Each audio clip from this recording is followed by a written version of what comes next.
40 سال کی عمر کے بعد تمہیں یہ بات پتہ چلے گی کہ رزق کا تعلق تعلیم سے نہیں ہوتا۔ ایک کم پڑھا لکھا ہوا انسان اور ایک زیادہ پڑھا لکھا ہوا انسان 40 سال کی عمر کے بعد برابر ہو جاتے ہیں۔ ایک ڈاکٹر جتنے پیسے کما رہا ہوتا ہے نا، اسے کئی زیادہ ایک دکاندار پیسے کما رہا ہوتا ہے۔ 50 سال کی عمر میں تمہیں یہ بات پتہ چلے گی کہ کم خوبصورت اور زیادہ خوبصورت برابر ہو جاتے ہیں، کیونکہ چہرے کی جھریاں دونوں کے چہرے کا نقشہ بدل چکی ہوتی ہیں۔ 60 سال کی عمر میں تمہیں یہ بات پتہ چلے گی کہ ایک بڑے عہدے کا انسان اور ایک کم عہدے کا انسان دونوں برابر ہو جاتے ہیں، کیونکہ ریٹائرمنٹ کے بعد دونوں کو ایک چپڑاسی بھی سلام نہیں کرے گا۔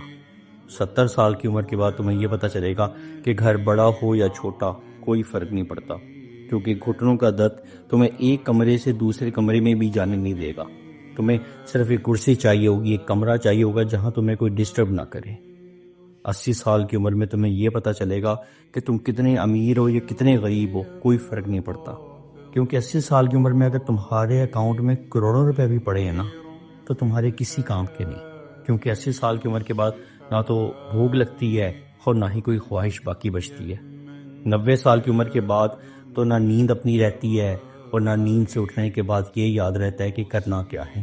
سمجھانے کا مقصد ایک ہی ہے کہ انسان ساری زندگی ان 3 چیزوں کے پیچھے بھاگتا ہے: پیسے کے پیچھے، عہدے کے پیچھے، خوبصورتی کے پیچھے۔ لیکن تلخ حقیقت تو یہ ہے کہ کچھ عرصے کے بعد یہ تینوں چیزیں بے معنی ہو جاتی ہیں، ایک جیسی ہو جاتی ہیں۔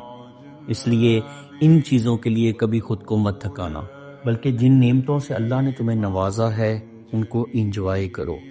تم نہیں جانتے کہ کس پل تمہاری زندگی کی شام ہو جائے گی۔